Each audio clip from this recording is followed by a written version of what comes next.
नमस्कार, आपके साथ हूं मैं राजीव शर्मा। बात सांसों पर महासंकट की है। देश भर के अधिकतर अस्पतालों में ऑक्सीजन की कमी है। लखनऊ के राम मनोहर लोहिया अस्पताल में भी ऑक्सीजन की कमी महसूस की जा रही है। ऑक्सीजन की कमी की वजह से कोरोना से मरीजों को दिक्कत का सामना करना पड़ रहा है।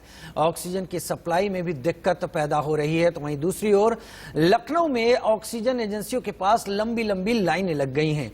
ये लाइनें ऑक्सीजन के सिलेंडर्स की रिफिलिंग के लिए लगी हुई हैं। दो तस्वीरें हम आपको दिखा रहे हैं। एक तरफ तो अलग अलग हिस्सों में ऑक्सीजन की कमी है, अस्पतालों में दिक्कत है, वहीं लोग खुद अपनी तरफ से ही ऑक्सीजन के सिलेंडर रिफिल कराने की कोशिशों में हैं। लिहाजा ऑक्सीजन प्लांट के बाहर भी लंबी लंबी कतारें हैं और इनमें एम्बुलेंस भी बड़ी संख्या में मौजूद हैं, जिनमें ऑक्सीजन भरकर ले जाने की तैयारी है। दम तोड़ते इंसान, मौतों का अंबार, लाशों से भरे शमशान, ऑक्सीजन संकट यूं गहराया कि लग रहा है कि पूरा सिस्टम ही चरमराया। देश में हेल्थ इमरजेंसी है और इसीलिए इंडिया न्यूज लेकर आया है कोविड ओपीडी। वो लोग जो अपने घरों में हैं और लगातार आ रही ऐसी खबरों को सुनकर परेशान हैं, कुछ शुरुआती सिम्टम महसूस कर रहे हैं, उन्हें क्या करना चाहिए, क्या नहीं करना चाहिए, क्या उनको तुरंत भागकर अस्पताल पहुंचना चाहिए। लेकिन अगर ऐसी स्थिति पैदा होती है तो अस्पताल में क्रिटिकल कंडीशन में मौजूद मरीजों की फिर क्या स्थिति होगी। लिहाजा बड़े डॉक्टर्स इंडिया न्यूज के साथ जुड़ेंगे, वो बड़े डॉक्टर्स जिन तक हर एक की पहुंच उतनी आसान नहीं होती, लेकिन अब वो इंडिया न्यूज के जरिए स्क्रीन पर आपके साथ आएंगे और आपको आपके सवालों के जवाब देंगे, जिससे आपको तुरंत ये फैसला करने का मौका मिलेगा कि अगला कदम आपको क्या उठाना है।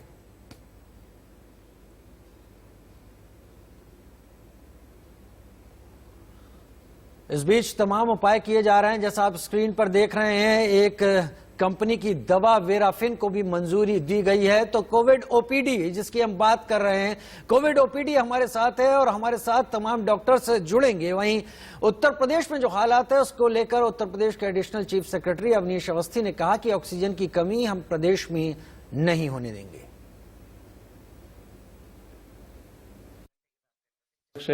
मेडिकल और मेडिकल हेल्थ के सहयोग से और हमारे ट्रांसपोर्ट डिपार्टमेंट के सहयोग से एक ऑक्सीजन मॉनिटरिंग सिस्टम हम लोगों ने लागू किया है। कल माननीय मुख्यमंत्री जी ने उसको शुभारंभ किया है और इस ऑक्सीजन मॉनिटरिंग सिस्टम में एक कमांड कंट्रोल सेंटर हमारा लखनऊ में गृह विभाग में खुला है। एक कमांड कंट्रोल सेंटर के माध्यम से, हमारे सॉफ्टवेयर के माध्यम से MIS यानी जो हमारी मैनेजमेंट इंफॉर्मेशन सिस्टम है उसकी report, daily report, live report 24 घंटे, कहां से कौन सा टैंकर जा रहा है, कहां डिटेल्स है, वो लागू कर दिया है। ये ऐप एक बनाएंगे, जो हम ऐप हर ड्राइवर जो चलेगा टैंकर के साथ में उसको मोबाइल पे डाउनलोड कर देंगे और इस ऐप के माध्यम से डाउनलोडेड हमारे GPS के रूप में जो है हमारा मोबाइल एक्ट करेगा। इस वेबसाइट का हमारा नाम oxytracker.layn.in है और इसमें हमारे सब अधिकारी जो है लॉगिन करके सब कार्रवाई का फायदा ले सकेंगे। हमारा जो प्राथमिक रिजल्ट आया है, जब से मॉनिटरिंग टैंकर्स की है, टैंकर्स को हम लोगों ने पुलिस एस्कॉर्ट दिया है या टैंकर्स के साथ सुरक्षा दी है, तो इसमें लगभग 40% टैंकर्स के मूवमेंट का टाइम बचा है। ऑक्सीजन की बहुत बड़ी खेप हमको भारत सरकार से 793 मेट्रिक टन दी गई है। हमारी कोशिश है कि जो भी हमारा अलॉटमेंट है, चाहे वो दूर के प्रदेशों से हो, वो हम टैंकर्स के एफिशिएंट मूवमेंट, और जैसा आज आपने देखा कि एक ट्रेन हमारी ऑक्सीजन एक्सप्रेस आई लखनऊ, उसको हम लोग ने 3 टैंकर्स उतारे। एक टैंकर वाराणसी में उतारा था, 2 लखनऊ में उतारे थे। एक ऑक्सीजन एक्सप्रेस 2 हमारी जा चुकी है 4 बोगीज के साथ, बोकारो फिर से चली गई है। ऑक्सीजन एक्सप्रेस 3 अभी थोड़ी देर में जाने वाली है। तो ये बड़ा काम हो रहा है। एयरक्राफ्ट, कार्गो एयरक्राफ्ट भी एयरफोर्स से रिक्विजिशन करने का रिक्वेस्ट भेजा है और ये संभव है कि बहुत जल्दी हम 2 एयरक्राफ्ट हमें मिलेंगे आज या कल में, जिससे हम टैंकर्स, खाली टैंकर भेजकर एक तरफ की जर्नी को और तेज कर देंगे, काफी तेज कर देंगे। लखनऊ की बात करें तो ऑक्सीजन की कमी की वजह से मरीजों के तीमारदारों के बीच मारामारी मच गई है। वहीं कालाबाजारी करने वालों पर सीएम योगी सख्त हो चुके हैं। ज्यादा जानकारी संवाददाता खुर्रम निजामी के जरिए। लखनऊ के लिए अच्छी खबर यह है कि एक बार फिर यहाँ पर ऑक्सीजन का रिफिलिंग स्टेशन शुरू हो चुका है। आप देख सकते हैं हमारे पीछे यहाँ पर रिफिलिंग स्टेशन शुरू हो चुका है और जिस तरीके से त्राही त्राही मची हुई थी, थोड़ी उससे उम्मीद जरूर जगी है। लेकिन जो यहाँ के लोग बता रहे हैं वो ये है कि जो पहले प्राथमिकता है वो अस्पतालों की प्राथमिकता है, उसके बाद जो इंडिविजुअल्स हैं उनको ऑक्सीजन दी जाएगी। तो ये बताया जा रहा है अभी तक की। लेकिन जो अच्छी खबर ये है कि कम से कम अस्पतालों में गैस पहुंचनी शुरू हो चुकी है और जैसे ये हालात बेहतर होंगे तो जाहिर सी बात है ऑक्सीजन की जो किल्लत थी, जो कमी थी, वो और भी दूर करने की कोशिश किया जाएगा। और एक अच्छी खबर दूसरी ये है कि ऑक्सीजन सिलेंडर जो था, जो ऑक्सीजन एक्सप्रेस थी, वो लखनऊ आज सुबह पहुँच चुकी है, तो उससे भी हालात बहुत ज़्यादा नॉर्मल होंगे। लेकिन इससे पहले क्या हुआ लखनऊ में वो बताना बहुत ज़रूरी है और समझना बहुत ज़रूरी है कि जिस तरीके से काला बाजारी शुरू हुई थी, एक सिलेंडर जो 700, 800 हज़ार का होता था वो 10-10 हज़ार, 16 हज़ार, 20 हज़ार तक बिका है। यानी कि जान की कीमत ज़्यादा थी और काला बाजारी करने वालों की हिम्मत उससे बहुत ज़्यादा थी। उनको इस बात की फिक्र नहीं थी कि किस तरीके से आदमी की जान बचेगी, उनको इस बात की फिक्र थी कि इस आपदा को किस तरीके से अपना जेब भरेंगे, अपनी पैसा, अपनी चांदी काटेंगे। तो ये तमाम चीज़ें हैं। अच्छी खबर है, लोग यहाँ अभी परेशान जरूर खड़े हैं, लेकिन एक उम्मीद जरूर जगी है कि अब ऑक्सीजन मिल सकता है। वीडियो जर्नलिस्ट रोहित के साथ Khurram Jami, India news, Lucknow. Corona महामारी के पूरे देश के साथ इस समय उत्तर प्रदेश का एक बड़ा शहर कानपुर भी परेशान है। यहां भी कोरोना पैर पसार चुका है। आलम यह है कि जिला प्रशासन की तरफ से जो कोविड अस्पताल बनाए गए उसमें मरीजों का सही इलाज नहीं हो पा रहा। तीमारदार लगातार डॉक्टरों से अपने मरीजों का हालचाल लेने की कोशिश कर रहे हैं, पर वहां उनकी सुनने वाले कोई नहीं, जिससे वो खासे परेशान हो रहे हैं।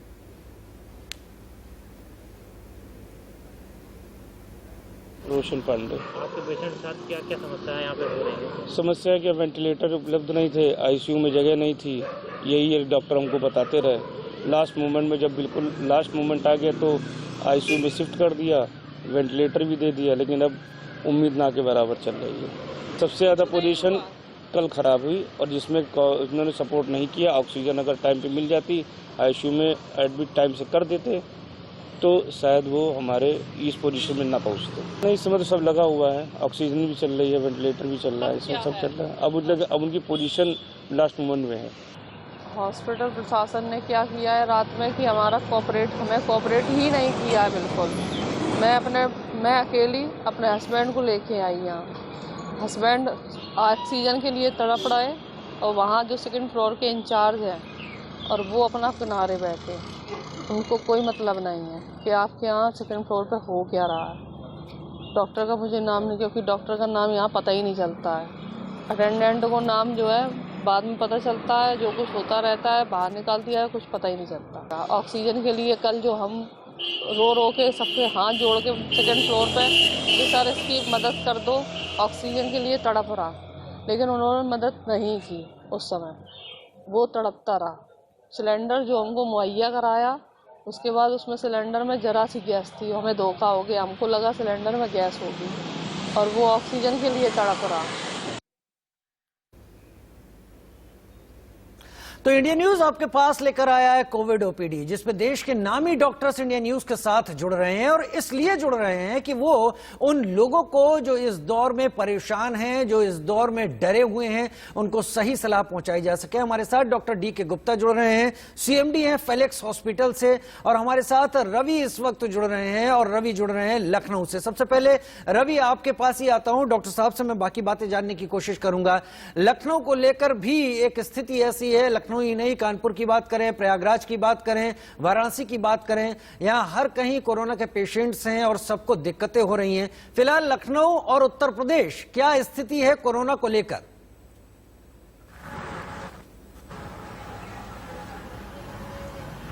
हाँ, देखिए कोरोना को लेकर स्थिति तो बहुत अच्छी नहीं है, लेकिन ये जरूर है कि अगर बात करें तो जो संक्रमित मरीज हैं उनकी जो संख्या है उसके मुकाबले में जो ठीक होने वाले जो मरीज हैं उनकी संख्या थोड़ी सी बढ़ गई है। यानी कि ये खबर अच्छी हो सकती है, लेकिन उसके बावजूद भी अभी भी लोगों को बेड के लिए परेशान होना पड़ रहा है, यानी कि उनको बेड नहीं मिल पा रहे हैं। उसके अलावा ऑक्सीजन की किल्लत को लेते हुए जो सरकार ने फैसला लिया था और ऑक्सीजन है वो लखनऊ में पहुंच चुकी है, उनको सप्लाई करने का काम है, जहां जहां जरूरत है उनको वहां पर भिजवाने का काम है वो शुरू कर दिया गया है और ऑक्सीजन जो है वो भी और आने वाली है, ऐसा भी संकेत मिला है सरकार की तरफ से। तो ये जरूर है कि ऑक्सीजन की किल्लत को धीरे धीरे दूर करने की कोशिश है वो की जा रही है। उसके अलावा अगर बात करें तो जो बेड बनाने के लिए जो DRDO की तरफ से जो 3 अस्पताल है वो स्थापित किए जा रहे थे, उनको भी काम है जल्द शुरू हो जाएगा। तो साफ तौर पे एक बड़ी समस्या जो थी कोरोना के बाद, जो एक मरीजों की संख्या लगातार बढ़ रही थी और उन मरीजों के लिए बेड नहीं मिल पा रहे थे, उसके लिए बेडों की व्यवस्था धीरे धीरे बढ़ाई जा रही है। हालांकि जो संक्रमण है वो लगातार इस कदर बढ़ा है ताकि जो मरीजों की जो संख्या है वो कई गुना बढ़ती चलेगी, जिसकी वजह से एक बड़ी समस्या निकल रही है। हालांकि ज्यादातर जो मरीज थे उनको हम आइसोलेट किया गया था, लेकिन जब उनको सांस लेने में दिक्कत होने लगी तो वो एक बड़ी समस्या निकल के आई, जिसके बाद ऑक्सीजन की जरूरत थी। और ऑक्सीजन ना मिल पाने के कारण तमाम सारे ऐसे लोग हैं जिनकी जाने गई है, अस्पताल के चक्कर लगाते रहे। हालांकि अब ऑक्सीजन की जो समस्या है उसको दूर करने का काम है वो लगातार किया जा रहा है, यानी कि जो ऑक्सीजन कमी है उसको पूरा किया जाने का काम है वो शुरू हो चुका है और ऑक्सीजन है वो लाई जा रही है। उसके अलावा जो ऑक्सीजन प्लांट है वो लगाने का काम है वो शुरू हो रहा है। तो साफ तौर पे कुछ दिनों में जरूर ये समस्या दूर हो जाएगी, फिलहाल अभी समस्या बनी हुई है। अगर बात करें तो राजधानी लखनऊ में करीब 5400 के आसपास बीते 24 घंटे में संक्रमित मरीज हैं निकल कर आए हैं। उसके अलावा जो ठीक होने वालों की संख्या करीब 2700। रवि, एक छोटा सा जवाब और ऐड कर दीजिए, वो ये कि चेन को तोड़ने के लिए उत्तर प्रदेश सरकार क्या कर रही है? तो आपने तमाम उपाय बताए जो काफी कुछ हैं।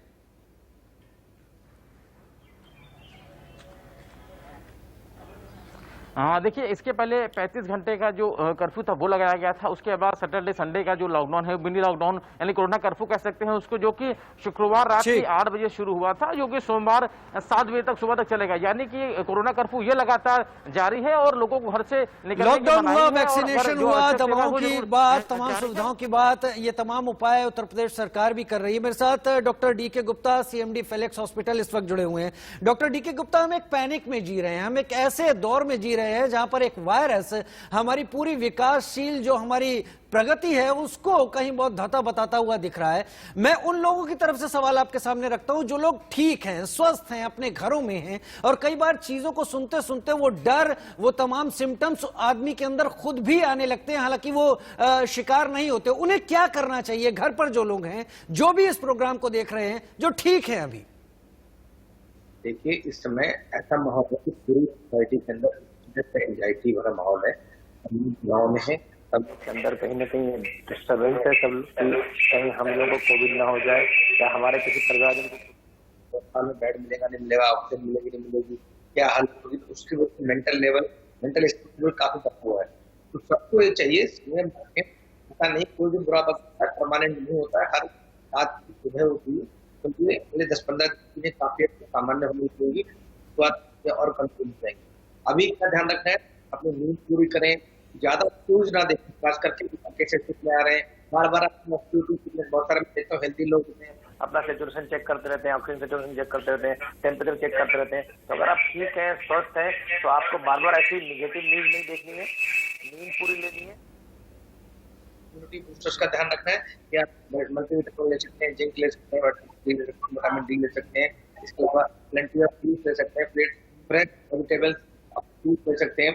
और ड्राई फ्रूट्स बात करें, ऐसे ड्राई फ्रूट जो हम सूखा क्या होता है वो ले सकते हैं।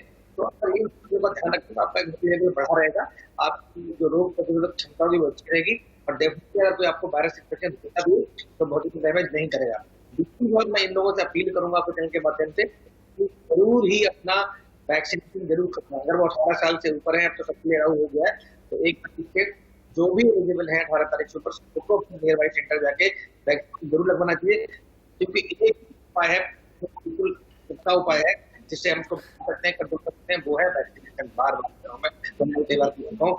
सबको वैक्सीनेशन की दर को बढ़ाना पड़ेगा।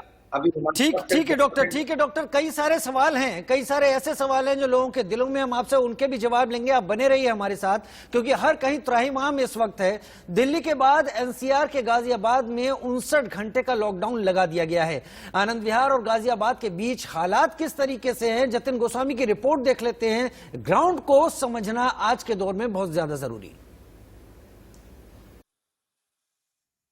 की राजधानी दिल्ली के साथ साथ NCR के गाजियाबाद और नोएडा में भी लॉकडाउन है। जी हाँ, यहाँ वीकेंड लॉकडाउन है, क्योंकि उत्तर प्रदेश में भी कोरोना के बढ़ते हुए मामलों को देखते हुए कुछ जिलों में वीकेंड लॉकडाउन लगाया गया है। और वो लॉकडाउन जो है वो शुक्रवार रात से ही लागू हो चुका है। मैं दिल्ली एनसीआर गाजियाबाद में मौजूद हूं, उस जगह पर मौजूद हूं जो दिल्ली और गाजियाबाद के बीच की सीमा है। मेरे ठीक पीछे आप देखिए, यहाँ पर आपको पुलिस नजर आएगी, चाक चौबंद सुरक्षा व्यवस्था है। ये बॉर्डर है आनंद विहार का, और यहाँ से जो भी गाड़ियां इस समय दिल्ली में प्रवेश के लिए जा रही हैं उनको रोक कर ये पूछा जा रहा है कि आप किस काम से जा रहे हैं, क्योंकि आज दिल्ली में ही लॉकडाउन नहीं बल्कि गाजियाबाद में भी लॉकडाउन है, और 59 घंटे का लॉकडाउन गाजियाबाद में जो शुक्रवार रात से शुरू हो चुका है और सोमवार सुबह तक चलेगा। आप देखिए पुलिस यहाँ पर आपको दिखेगी, और जो वाहन चालक आ रहे हैं उनसे पूछा जा रहा है कि आप किस काम से जा रहे हैं। गैर जरूरी काम तो नहीं है, किसी बिना वजह तो आप नहीं निकल गए हैं, सिर्फ जरूरी सेवाओं से जुड़े लोगों को और हेल्थ इमरजेंसी से जुड़े हुए लोगों को यहाँ से भेजा जा रहा है, और रोड पर भी सिर्फ यही है, इसलिए तमाम जगहों पर चेकिंग है। और मैं आपको बता दूं कि जहां पर मैं मौजूद हूं ये वही हिस्सा है जो आनंद विहार के पास का है। अगर वो सामने की तरफ मैं आपको उधर दिखाने की कोशिश करूं तो उस मॉल के पास में ही कौशाम्बी का बस डिपो है, वो सामने जो आप उधर देख रहे हैं। और वहां पर जो प्रवासी मजदूर हैं उनकी संख्या हमने दिखाया था कि पिछले हफ्ते किस तरह से बढ़ गई थी जब दिल्ली में लॉकडाउन, पार्शियल लॉकडाउन का ऐलान किया गया था, 6 दिन के लॉकडाउन का ऐलान किया गया था। और आप देखेंगे कि ये जो हिस्सा है ये गाजियाबाद का हिस्सा है, कौशाम्बी के पास का हिस्सा है। और मैं आपको ये बता दूं कि यहाँ पर काफी ज्यादा व्यस्त रहता है, लेकिन कोरोना की चेन को तोड़ना है, इसीलिए जो सरकारें हैं वो अभी फिलहाल पार्शियल लॉकडाउन लगा रही हैं, जिसमें 59 घंटे का ये लॉकडाउन भी शामिल है। और चेन टूटेगी, कोरोना हारेगा, ये बात निश्चित तौर पर साफ है, क्योंकि पुलिस एक तरफ जहां चाक चौबंद सुरक्षा व्यवस्था करती हुई नजर आ रही है तो वहीं रोड पर भीड़ कम है। गाजियाबाद में कैमरामैन पंकज के साथ जतिन गोस्वामी, इंडिया न्यूज। उपाय तमाम किए जा रहे हैं, जिसमें लॉकडाउन से लेकर वैक्सीनेशन की बात हो, इलाज के लिए और बेहतर सुविधाएं देने की बात हो। कोरोना से बचने के लिए डॉक्टर्स बार बार स्टीम यानी भाप लेने की सलाह दे रहे हैं। गाजियाबाद के सियानी गेट इलाके में भाप लेने का देसी जुगाड़ तक निकाल लिया गया, और अब ये जुगाड़ वायरल हो रहा है। क्या है ये देसी फार्मूला, जतिन गोस्वामी की रिपोर्ट के जरिए जानते हैं। और याद रखिएगा, ये सारे जुगाड़ आपकी सेहत की बेहतरी के लिए ही है। में लगातार कोरोना वॉरियर्स अपनी ड्यूटी निभा रहे हैं, लेकिन इस दौरान उनकी जिंदगी भी बेहद जरूरी है। ऐसे में गाजियाबाद के कोरोना योद्धाओं यानी पुलिस कर्मियों ने एक देसी उपाय किया है भाप लेने का।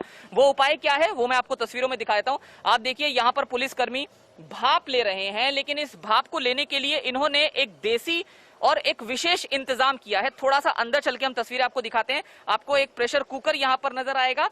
इस प्रेशर कुकर से इस पाइपलाइन को जोड़ा गया है, और उस पाइप से जो भाप आ रही है वो आप देख सकते हैं कि यहाँ पर पुलिसकर्मी ले रहे हैं। अब इसे ऐसे समझा जाए कि देखिए पुलिसकर्मी लगातार अपनी ड्यूटी निभा रहे हैं, एक तरफ कानून व्यवस्था संभालनी है तो दूसरी तरफ जो कोरोना काल है उसमें जिम्मेदारी भी निभानी है। तो उन्हें जो भाप है वो नहीं मिल पा रही थी और आसान नहीं होता है। और देखिए ये देसी जुगाड़ बनाया। और पहले मैं आपको ये बता दूं कि इस प्रेशर कुकर के अंदर क्या क्या है। इसके अंदर नीम के पत्ते हैं, गिलोय है और ऐसी तमाम चीजें डाली गई हैं जिसका यहाँ पर भाप जो है आसानी से मिल रहा है। अब देखिए मैं यहाँ पर इस देसी जुगाड़ से भाप लेने की कोशिश करता हूँ और एक रेस्ट मुझे फील हो रहा है, और आप समझ सकते हैं कि ये कितना जरूरी है, क्योंकि डॉक्टर्स लगातार यही कह रहे हैं कि जो भाप है वो जरूर लें। और देखिए मास्क हटाकर भी अब मैं इस भाप को ले रहा हूं। जैसे ही मैंने इस भाप को इनहेल किया है एक अच्छा आराम जो है वो मुझे महसूस हो रहा है। कितना आराम महसूस हुआ इसको करने के बाद, और कितनी टफ इस समय ड्यूटी है आप लोगों की? गला इससे खुल जाता है और नाक साफ हो रही है, इससे सांस लेने में आराम मिलता है। जी, ये देसी फॉर्मूला है और हम आपको यहाँ तक इसलिए लेकर आए ताकि जो आम लोग हैं वो भी इस फॉर्मूले को घर में कर सकते हैं। ज्यादा महंगा नहीं है, सिर्फ आपको एक प्रेशर कुकर चाहिए और इस तरह का कुछ घर में अगर पाइप हो या कुछ भी हो तो उससे आप इस देसी जो उपाय है उसे कर सकते। इस कर्मियों के लिए बेहद जरूरी है पहल और बहुत सराहनीय ये पहल इसे कहा जा सकता है, और पुलिसकर्मी इसका लाभ लगातार ड्यूटी के दौरान ही उठा सकते हैं। और ऐसे ही जो लोग तमाम जगहों पर किसी वजह से भाप नहीं ले पा रहे हैं, नीम के पत्तों की या गिलोय और तमाम चीजें जो इसमें इंक्लूड की गई हैं वो नहीं ले पा रहे हैं, तो आप आसानी से ये देसी उपाय करके, अब ये फॉर्मूला भी देश में निश्चित तौर पर वायरल हो गया है कि कैसे गाजियाबाद के पुलिस कर्मियों ने एक प्रेरणादायक पहल की है जिसको अब सभी अपनाने की कोशिश कर रहे हैं। गाजियाबाद में कैमरामैन पंकज गुप्ता के साथ जतिन गोस्वामी, इंडिया न्यूज। एक बेहतर रिपोर्ट जतिन गोस्वामी की, और मेरे साथ doctor DK Gupta, CMD Felix hospital लगातार जुड़े हुए हैं। डॉक्टर ये डीके गुप्ता, अभी हमने जो तस्वीरें देखी भाप लेने की, कहते हैं आवश्यकता आविष्कार की जननी होती है, ये एक छोटी कोशिश है। भाप लेने को लेकर तमाम डॉक्टर्स कह रहे हैं, लोग भी इस बारे में काफी कुछ जागरूक हैं। किस तरह से भाप ली जाए? क्या भाप लेते वक्त उस पानी में कुछ डाल दिया जाए, कोई दवा या कोई और चीज जो ज्यादा फायदा करे? अब तरीका बताएं, और भाप किस तरह से भी ली जाए बताएं। देखिए, एक तो भाप सिर्फ उन्हीं लोगों को लेनी है जिनको सिम्टम्स है, सबको भाप नहीं लेनी। नॉर्मल लोगों को भाप जैसा आप दिखा रहे थे वो ठीक नहीं है, इससे बर्न होने के चांसेस हैं और कोई फायदा भी नहीं है। फायदा उसी का है जिसको कोल्ड है, फ्लू लाइक सिम्टम्स है, इन्फ्लुएंजा लाइक सिम्टम्स है, नाक बंद है, गला खराब है, तो उन्हीं लोगों को भाप लेना। और भापने का जो नॉर्मल तरीका होता है तो स्टीमर होता है, स्टीमर में हम कुछ टॉवल अपने ऊपर डाल के और तब नीचे से इनहेल करते हैं, तो दैट हमारा अपर एयरवे है, नेजल नॉस्ट्रिल्स हैं दोनों, उसके अंदर कोई म्यूकस है, कोई ब्लॉकेज है, वो खुल जाए, तो वो उसके लिए होती है। तो इसलिए नहीं, ये इसका इफेक्ट भी बहुत ज्यादा नहीं होगा। जिस तरह से मास्क ले रहे हैं भाप, तो आधी भाप तो बाहर जा रही है, तो फोकस भाप जो हमें इनहेल करनी है वो ऐसे इनहेल कर नहीं सकते। तो नॉर्मली जो स्टीमर है, स्टीमर से लेनी चाहिए, और उन्हीं को लेनी चाहिए जिनको कोल्ड सिम्टम। और ये सपोर्टिव ट्रीटमेंट है, ये कोरोना का कोई रामबाण नहीं, इससे कोरोना नहीं रुकने वाला है, या कोरोना का वो नहीं इलाज नहीं है। इससे ये है कि डॉक्टर साहब मेरा सवाल इसलिए था कि कहते हैं ना, precaution is better than cure.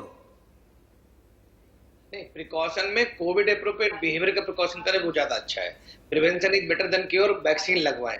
Covid appropriate behaviour में क्या है कि अपने हाथ बार बार धोएं, मास्क लगा के रखें। आप देखिए ना, कुछ लोग मास्क लगा के भाप ले रहे हैं, तो ये तो तरीका ही नहीं है, ठीक है। तो मास्क लगा के रखें, फिजिकल डिस्टेंसिंग और सोशल डिस्टेंसिंग का ध्यान रखें। खांसते छींकते समय आप हैंकरचीफ या टिश्यू पेपर का इस्तेमाल करें। जी, तो हम अपने तमाम दर्शकों को आपकी राय बता रहे हैं यहाँ पर, और साफ ये बता रहे हैं कि इस पूरे मामले में जबरदस्ती भाप लेने की कोई जरूरत नहीं है, वही लें जिनको किसी तरह की कोई तकलीफ है।